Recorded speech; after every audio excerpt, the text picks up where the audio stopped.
Welcome to Lynn Cullen Live, talk radio without the static. Email your questions and comments to lynn@pghcitypaper.com. And now your host, Lynn Cullen.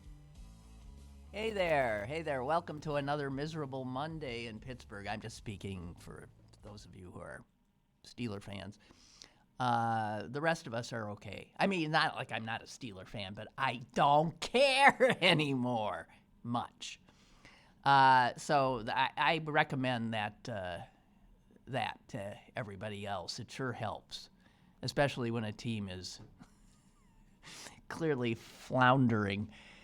Yeah, for a big sports town, thank God for the University of Pittsburgh football team at the moment. Anyway, that's all I'm saying on sports. Enough of that. So, did I say it's the 23rd of September? Is this the equinox day? I think it is. It's all over the globe. It's pretty much, although not totally, exactly 12 hours dark and 12 hours light. I read something about it the other day, and then they started fudging and saying that really isn't true. But I guess we are equidistant right now from the longest day of the year and the shortest day of the year. Does that make sense? Maybe. Don't ask me. Okay, guys, we got a problem. I hate to mention it, but the name is Donald Trump, and you know I hate to mention this, but my God, there are a lot of folks now who are saying, "Come on, we gotta impeach this guy. We just gotta." Doesn't matter if he's not going to be convicted by these treasonous Republicans in the Senate. It just doesn't matter. Let me share with you a few things that I read over the last 3 days that point to the fact that there needs to be a historical mark made by us, the American people, and our representatives, that this was a president unlike any other, and so worthy of removal from office that, in fact, we moved to do just that. If this president is not impeached, then I ask you, what president could ever be impeached?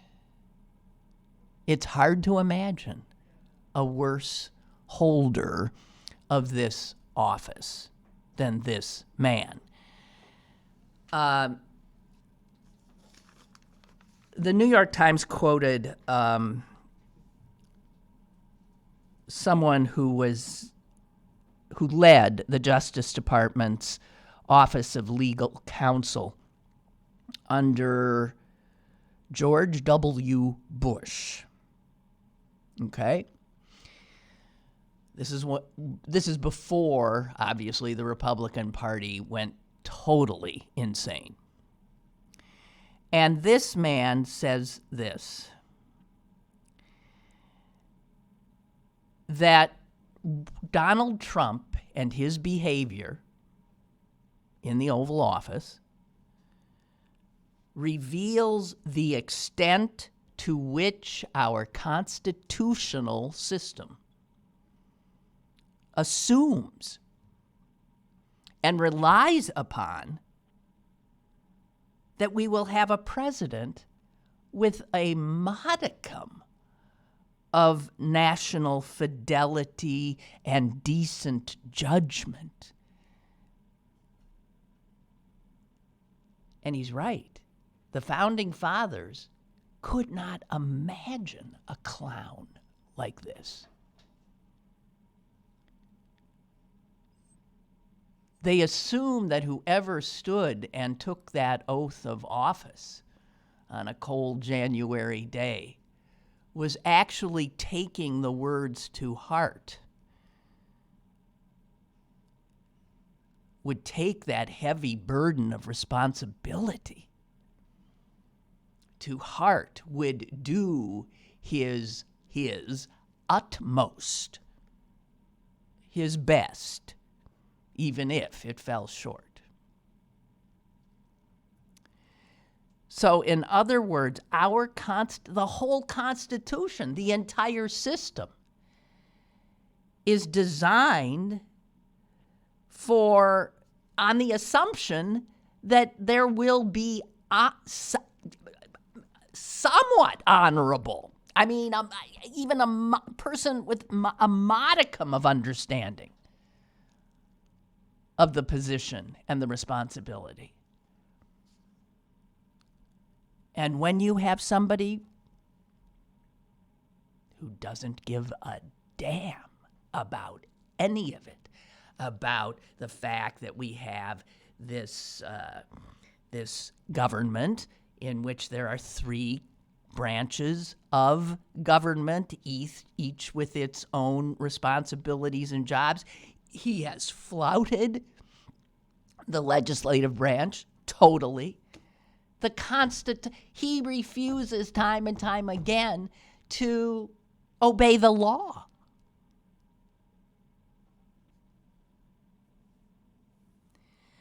So this guy who served in the Justice Department under Bush says what the Constitution doesn't do is it doesn't address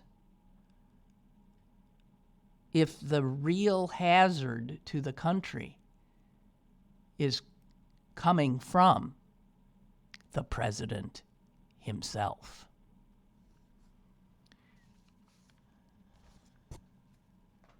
Now, I would argue that it sort of does, and we sort of have that, 25th Amendment now, sort of. And none of this stuff makes any sense if it isn't employed, if it isn't utilized when it clearly should be. Here's an extremely troubling little factoid that I came upon. This was in a Charles Blow piece.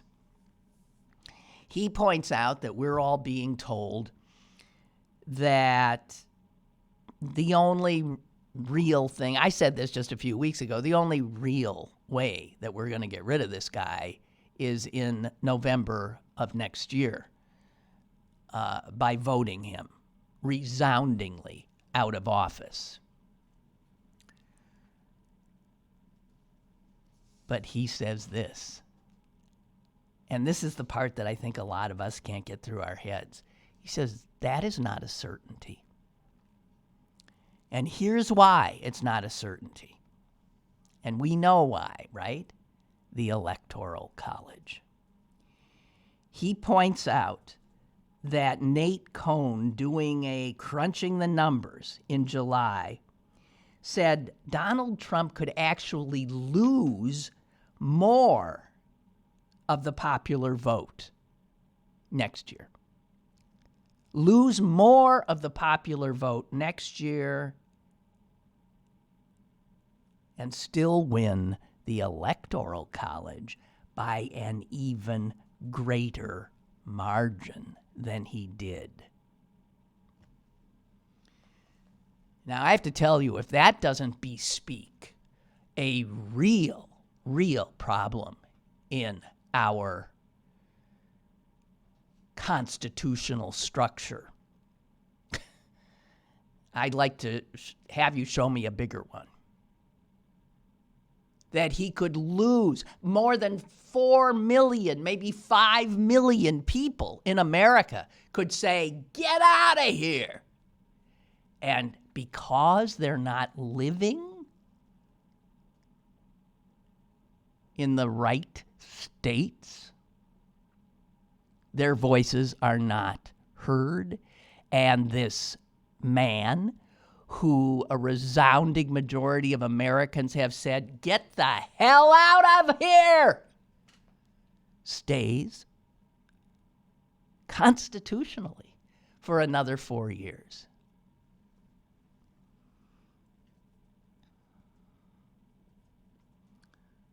So that is truly sobering.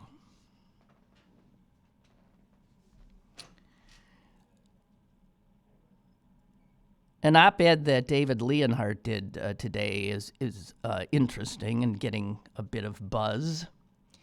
He tells us what we already know, but he does it in a way that it's like bullet points. His piece, I've been told, I didn't bother counting them, consists of just 40 sentences. Each sentence, a reminder of an action taken by this president during his tenure. Each one ostensibly could be considered a high crime and misdemeanor, which in any other presidency would have resulted in impeachment. 40.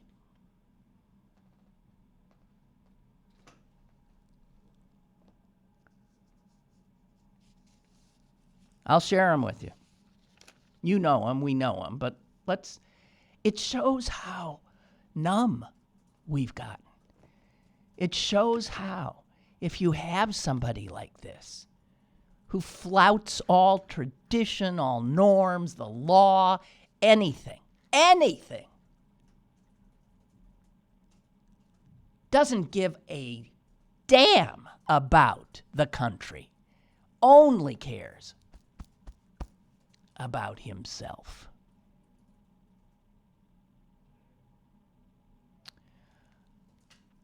He has pressured a foreign leader to interfere in the 2020 American presidential election. He urged a foreign country to intervene in the 2016 presidential election. He divulged classified information to foreign officials. He publicly undermined American intelligence agents while standing next to a hostile foreign autocrat. He hired a national security advisor whom he knew had secretly worked as a foreign lobbyist. He encourages foreign leaders to enrich him and his family by staying at his hotels.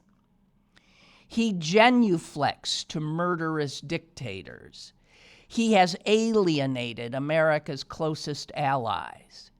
He lied to the American people about his company's business dealings in Russia.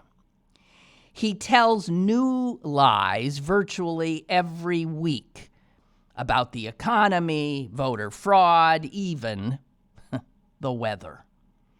He spends hours on end watching television and days on end playing golf and staying at his resorts. He often declines to read briefing books or perform other basic functions of his job. He has aides as well as members of his own party in Congress who mock him behind his back as unfit for office.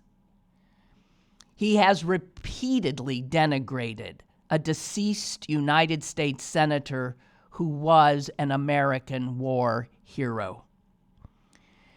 He insulted a Gold Star family, the survivors of American troops killed in action. He described a former First Lady, not long after she died, as nasty. He described white supremacists as some very fine people. He told 4 women of color, all citizens and members of the U.S. Congress, to go back from where they came. He made a joke about Pocahontas during a ceremony honoring Native American World War II veterans. He launched his political career by falsely claiming that the first black president was not really American. He launched his presidential campaign by describing Mexicans as rapists. He has described women variously as a dog, a pig, horseface, as well as bleeding badly from a facelift and having blood coming out of her whatever. He has been accused of sexual assault or misconduct by multiple women. He enthusiastically campaigned for a Senate candidate who was accused of molesting multiple teenage girls. He waved around his arms while giving a speech to ridicule a physically disabled person. He has encouraged his supporters to commit violence against his political opponents. He has called for his opponents and his critics to be investigated and jailed. He uses a phrase popular with dictators, the enemy of the people, to describe journalists. He attempts to undermine any independent source of information that he does not like, including judges, scientists, journalists, election officials, the FBI, the CIA, the Congressional Budget Office, and the National Weather Service. He has tried to harass the chairman of the Federal Reserve into lowering interest rates. He said that a judge could not be objective because he was of Mexican heritage. He has obstructed justice by trying to influence an investigation into his presidential campaign. He violated federal law by directing his lawyer to pay $280,000 in hush money to cover up two apparent extramarital affairs. He made his fortune partly through wide-scale financial fraud. He has refused to release his tax returns. He falsely accused the last president of wiretapping him. He claimed that federal law enforcement agents and prosecutors regularly fabricated evidence, thereby damaging the credibility of criminal investigations across the country. He has ordered children to be physically separated from their parents. He has suggested that America is no different from or better than Vladimir Putin's Russia. He has called America a hellhole. The last sentence. He is the President of the United States, and he is a threat to virtually everything that the United States should stand for. All fact.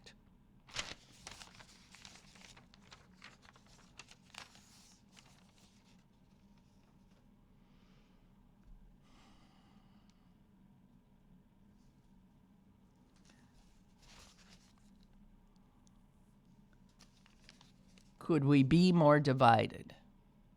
The fact that there's a good 40% of the country that apparently would still, maybe, kinda, I guess, vote for him.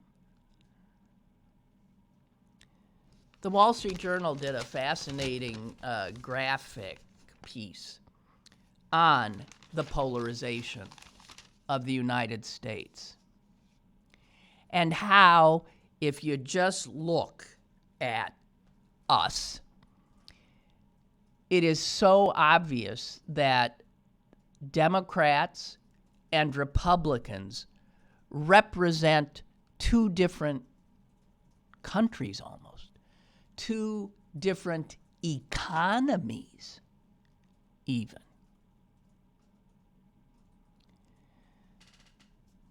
If you look at where Democrats live and where their representatives in Congress come from,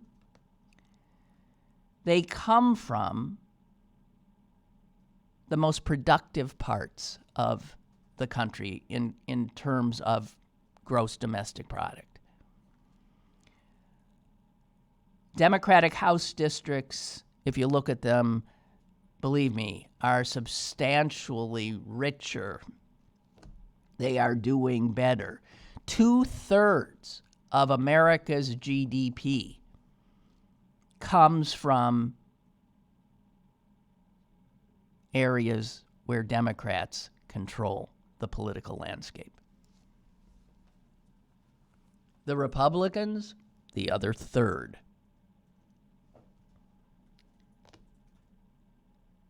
And this is striking because the Republican share of our production, of our gross domestic product, is shrinking even as it controls more and more House districts. If you look at the last 10 years. So it piles up again by virtue of all kinds of things: voter suppression, gerrymandering, partisan gerrymandering. The Republicans manage to have far greater political clout than any reasonable person would say they should. And again, it bespeaks true structural deficiencies, real problems that are now increasingly being manifested in our system. If you look at the richest Republican districts, they invariably are where there is oil and gas industry. So largely in Texas, Oklahoma. And then just look at household income, Republicans, Democrats. Just 10 years ago, median household income was about the same for Democrats and for Republicans.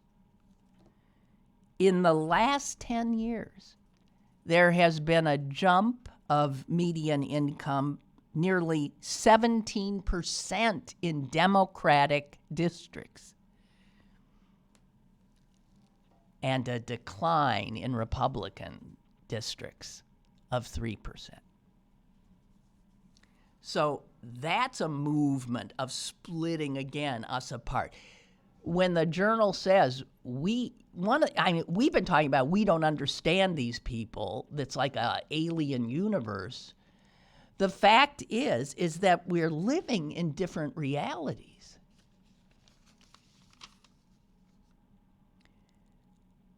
Democrats represent districts with the biggest clusters of professional jobs.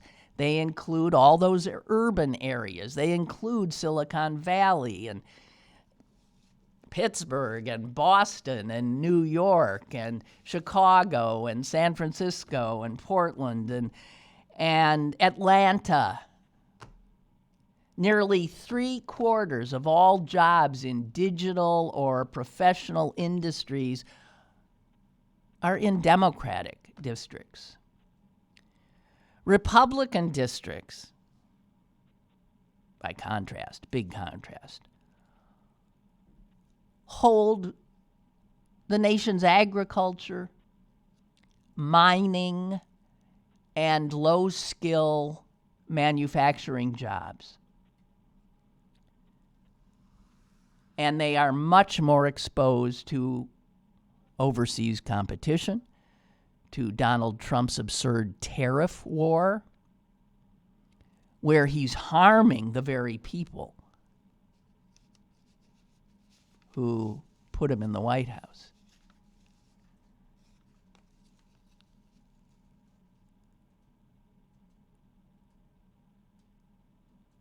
It wasn't too long ago that Republican Party and the Democratic Party were geographically intertwined.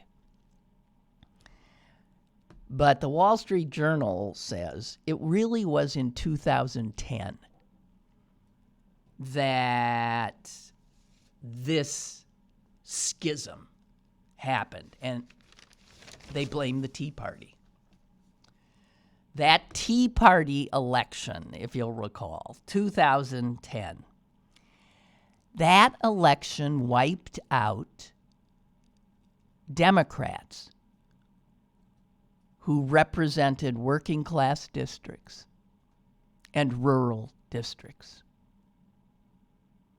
Wiped them out across the Midwest, across the Southeast.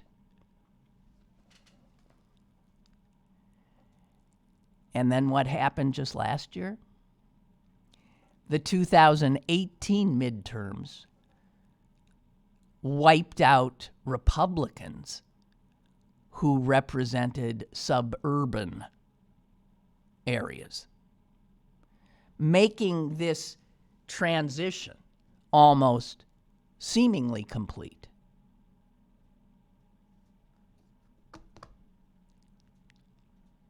The president of the National Farmers Union says this: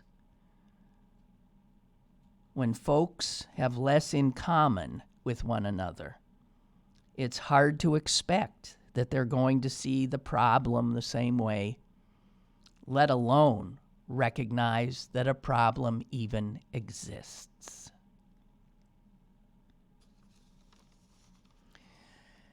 Education, location, paychecks, all of that, an extraordinary divide. We literally don't live in the same world.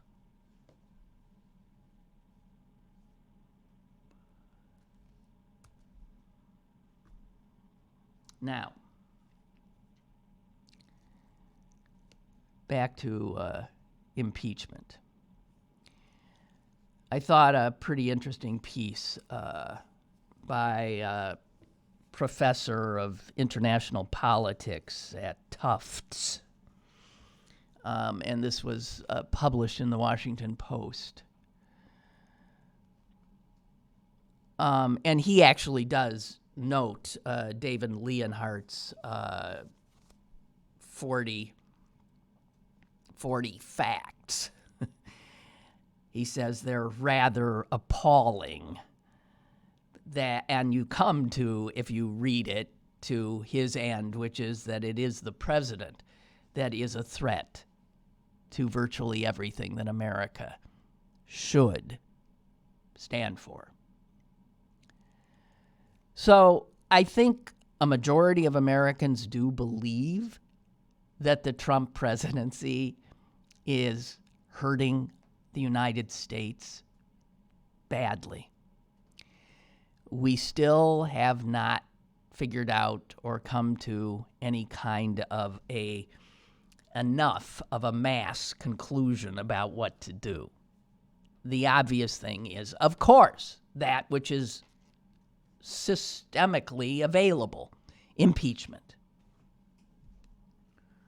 Since this news about the president and Ukraine and Biden has come out, many more Democrats are just saying, we gotta. There's no doubt about it. Pelosi is still worried about the political calculus of it because she knows that those traitorous senatorial aiders and abettors of this traitorous president will not convict. So it could be that the American people will see the impeachment as simply an exercise in partisanship, not an effort to do the proper job of the Congress.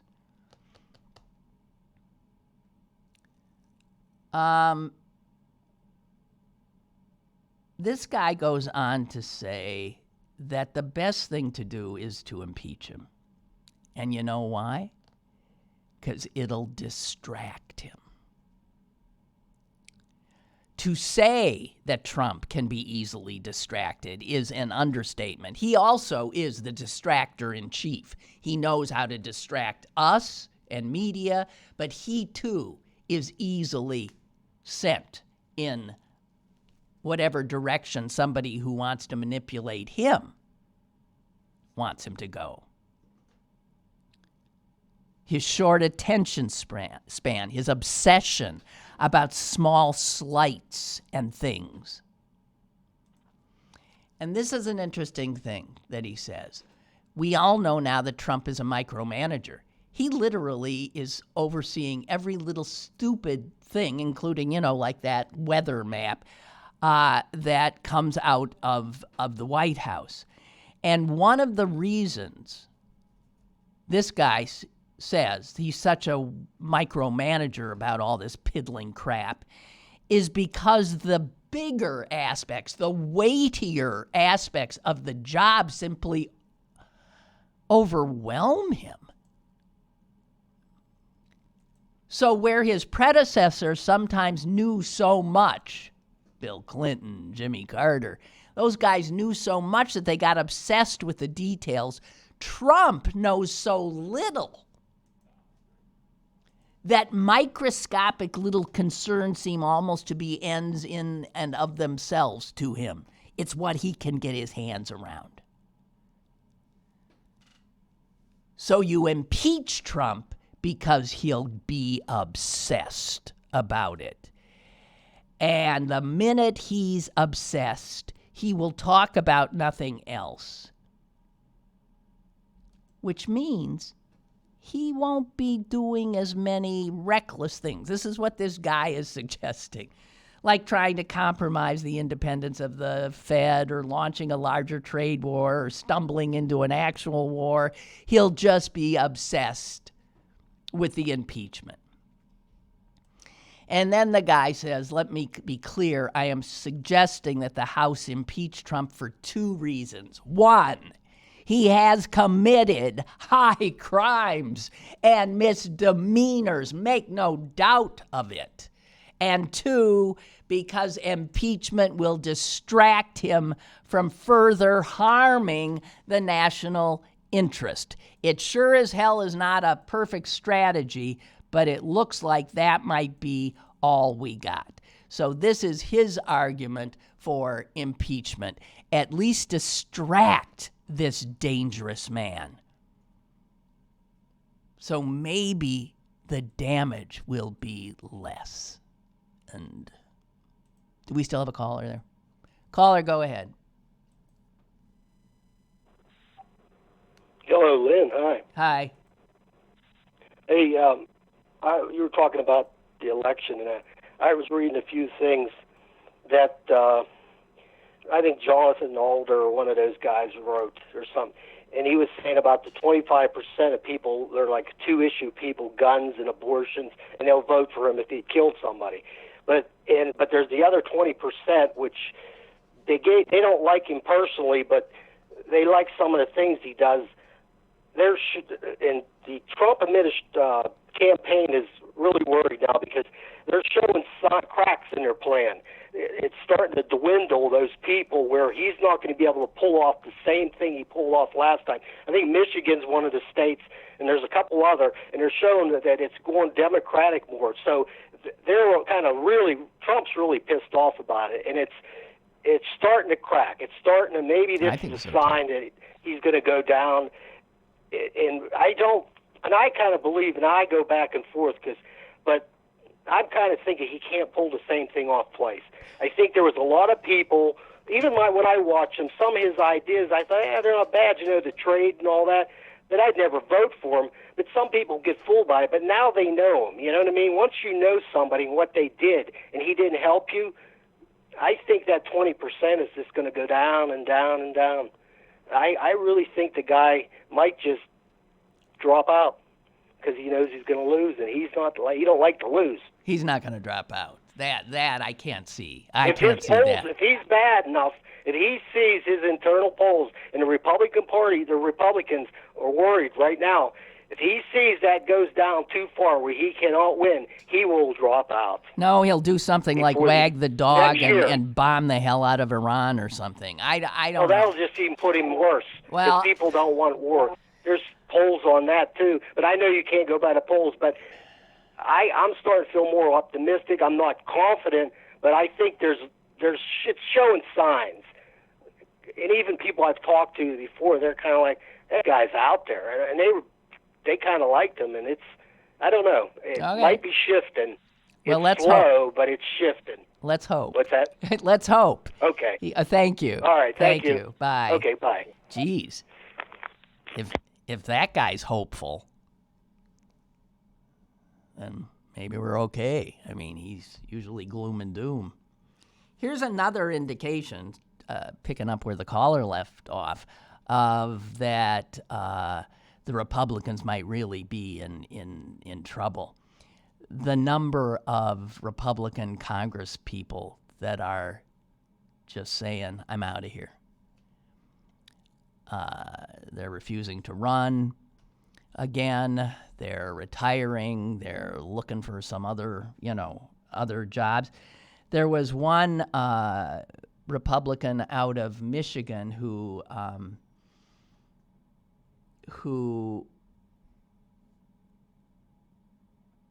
is a case in point.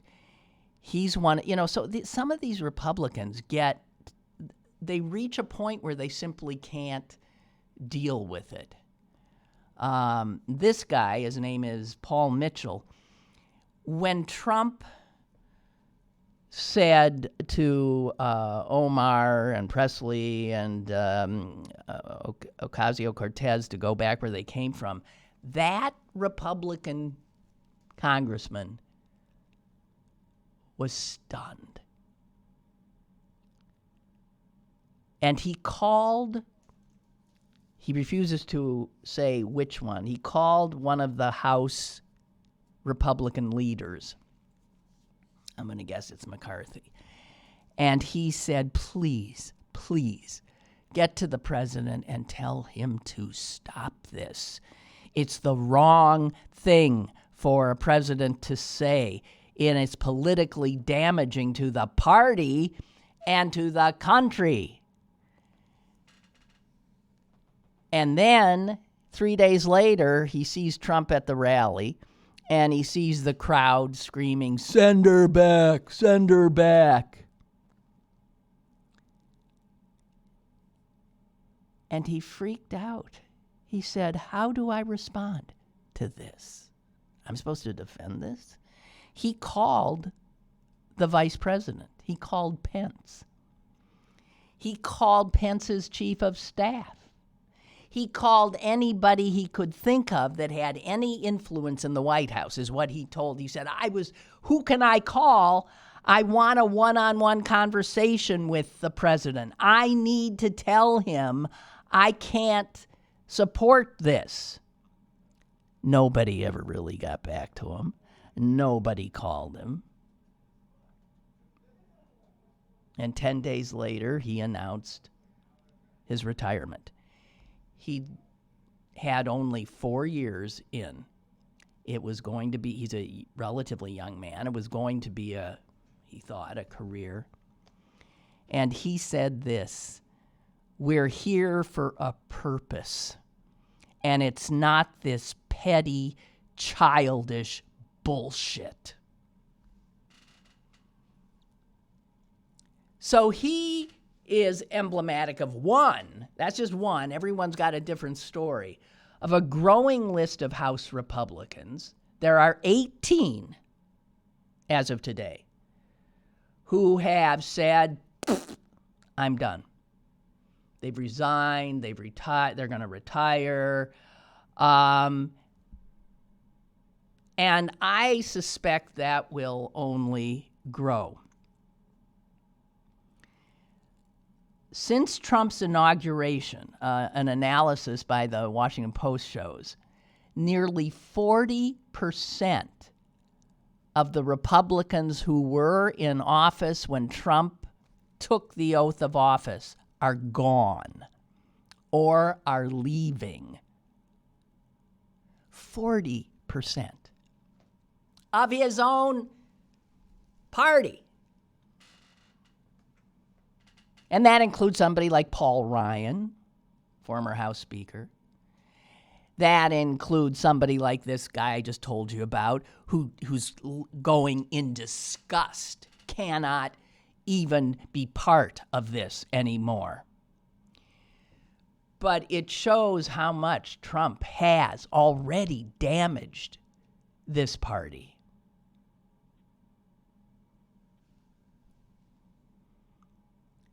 Now, the guy in Michigan, he's from a Republican district. That's a Republican district.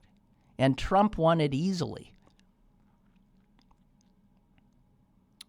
So we'll see what happens in a district like that, where their own congressman says, I can't aid and abet this child, this destructive child.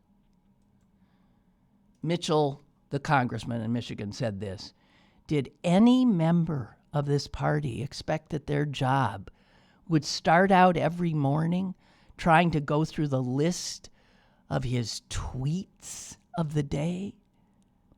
We're just thrashing around. Here is a guy who actually wanted to go to Congress to do the job. And if you look at how many are just saying that's it and are retiring, the numbers are staggering. All told, 41 House Republicans have left politics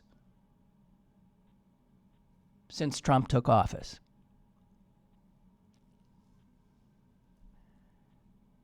I mean, they all say things like, family, I gotta spend more time with my family. But behind the scenes, everybody knows that they just don't. They can't anymore. They can't stomach it. So, I don't know. We shall see what happens. But I do agree that the Republicans are in big trouble. Well, the only thing they seem to have going for them is that unfortunate constitutional structure that was created for an America of in 2 centuries ago. And at the time was so the Republicans would have more representation.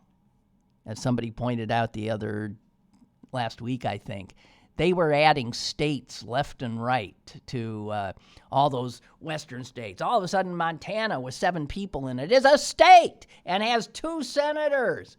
And Wyoming, it's a state, has 2 senators. And it shows the Republicans always playing the system, right? Hey, I've got a heads up for you. I want to invite you to something. It's tomorrow night, but geez, I wish I could be there. I can't. I've got people coming over. But this is a wonderful opportunity. It's going to be at the It's free at the Carnegie Library, the main one in Oakland, the big guy. And it starts at 6:30.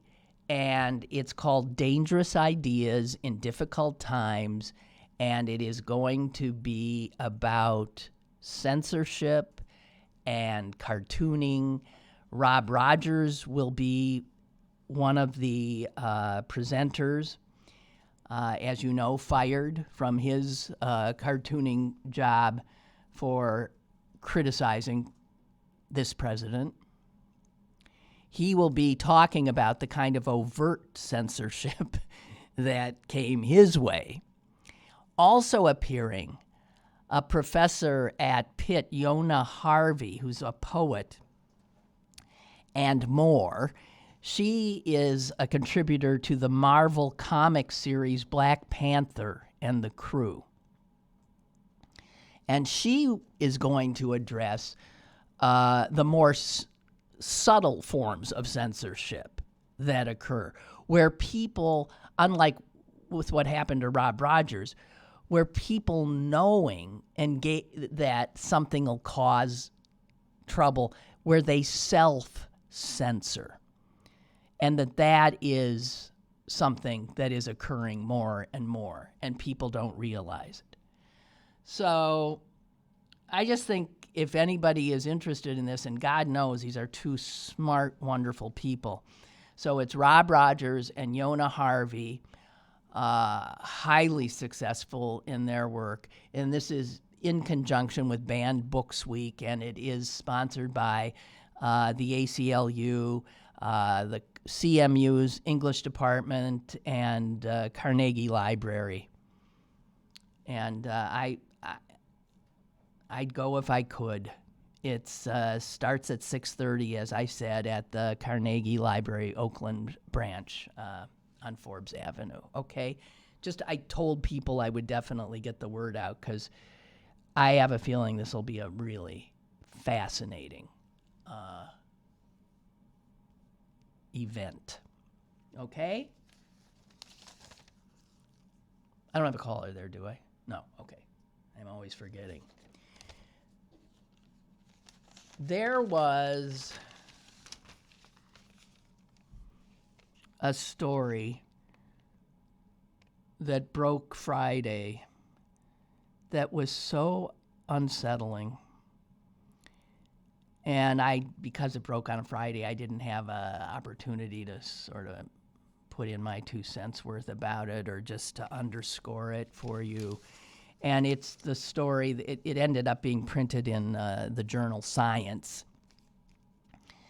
And, there's so much that is going on to our globe and those who live on it now that is not good. And we know the crisis of climate change. Almost everywhere you look, where animals are dying off, where bad things are happening, there is one major culprit, and it's us. It's humans. And they have actually now pretty much gotten a count on how we're killing off the birds. Now, so many animals are increasingly threatened and endangered. But this was an ongoing study, and I just looked at North America. And it was a team of researchers from universities, from governmental agencies, from nonprofits, and there's, tons of volunteers who are always doing bird counts. But the reality is that in the United States and Canada, the number of birds in the sky since 1970 has been depleted by a third. 29%. It's down. There are 3 billion fewer birds than there were 50 years ago. And these are huge losses, even among the most common birds, the wrens, the robins. The losses are startling. And lest people think, well, so fewer birds, who cares? Who cares? We're talking about ecosystems here. And birds are a vital part of our ecosystem. They control pests. They pollinate flowers. They spread seeds. And thus regenerate forests.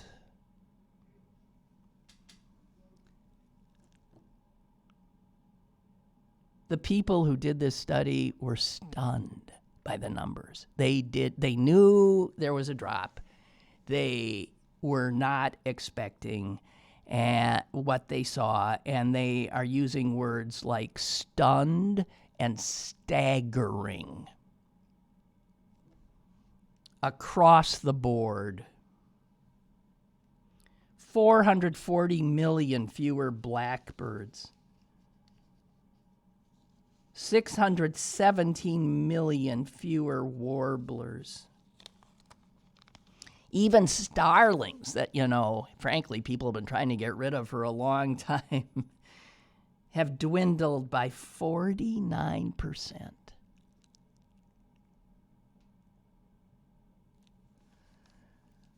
Where is the biggest? They can see geographically where the biggest drops are.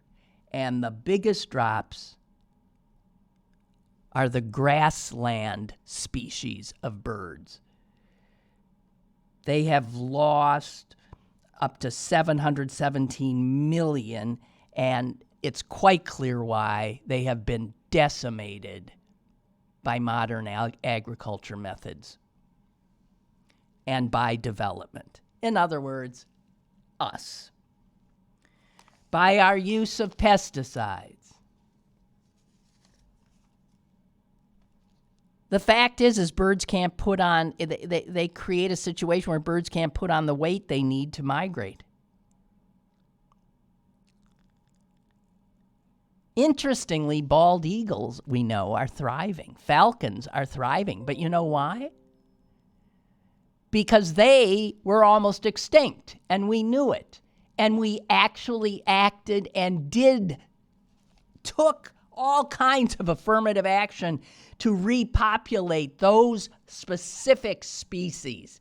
And we have been wildly successful in that.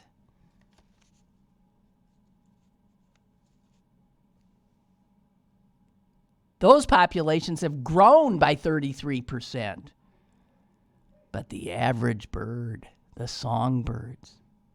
You know how, Rachel Carson, right here in Pittsburgh, who sounded the alarm before anybody wanted to even believe there was an issue, and she was greeted with incredible skepticism. But in her prescient book, Silent Spring, did you ever realize the title? Silent Spring. And here's a line from her book that explains it. On the mornings that had once throbbed with the dawn chorus of robins, catbirds, doves, jays, wrens, and scores of other bird voices, there was now no sound.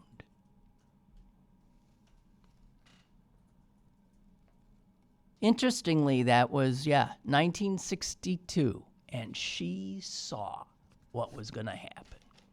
She saw we were going to kill off the birds.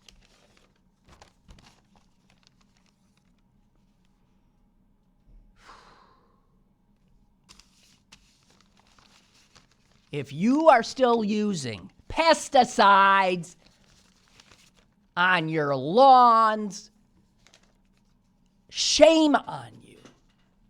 Shame on you. And I mean that as strongly as I can.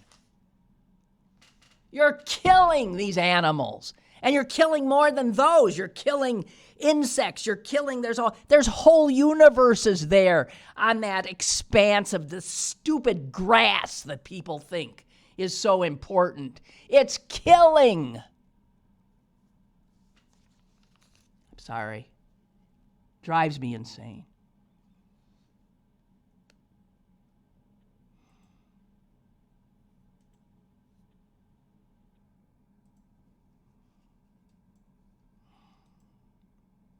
Geez, this is a long email, Diane. Am I supposed to read this?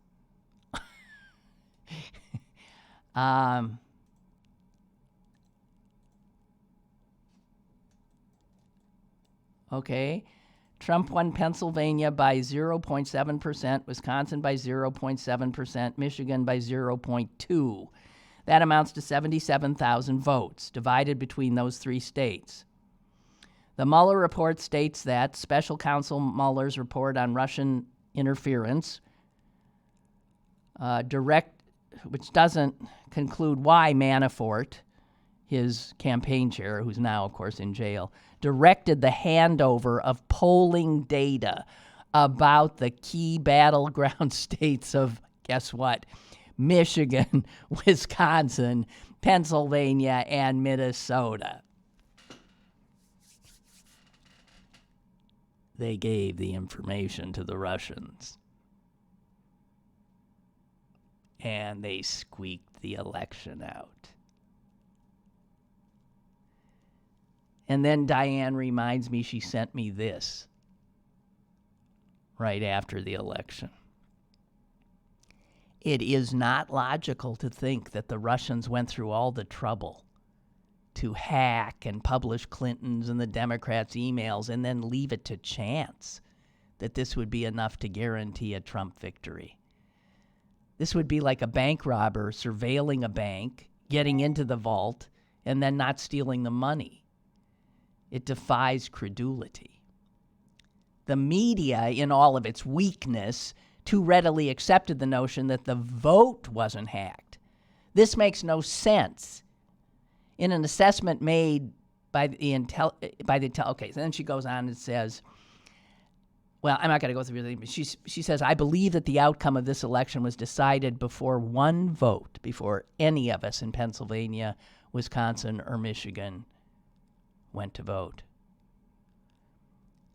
And then there's this, which is scary as hell, because she's right. As long as the media and the Democrats deny that the election was not stolen, Trump will steal it again in 2020.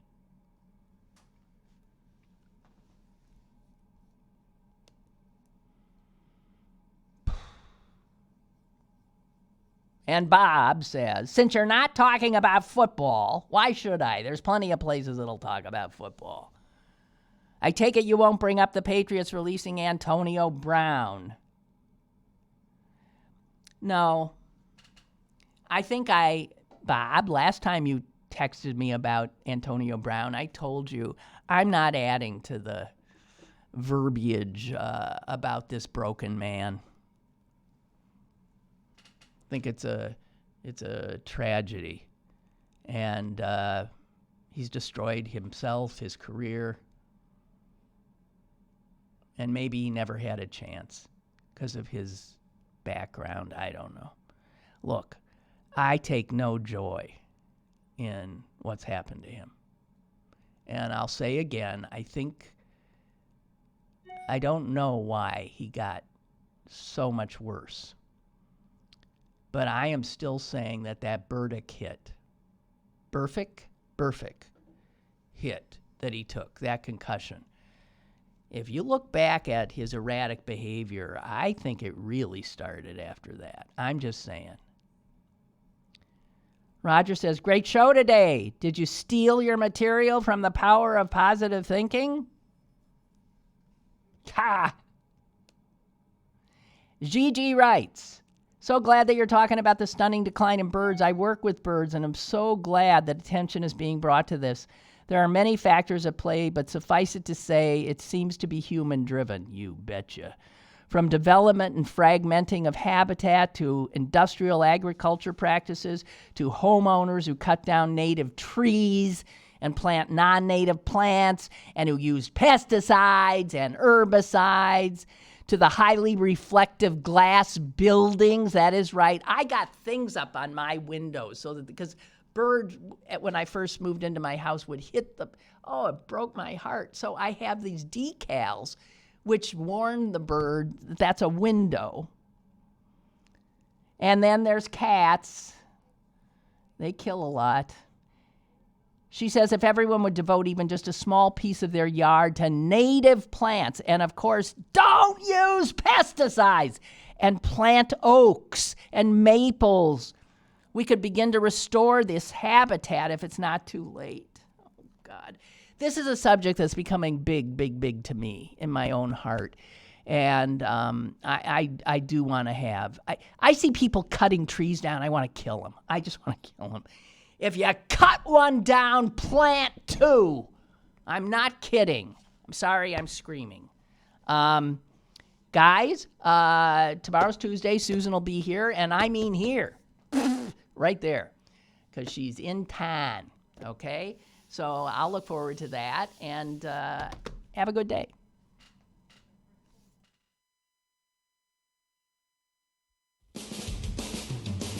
Lynn Cullen Live, Monday through Friday from 10 a.m. to 11 a.m. and archived at pghcitypaper.com. The opinions expressed on Lynn Cullen Live are those of the host and do not necessarily reflect the viewpoints of Pittsburgh City Paper or its advertisers.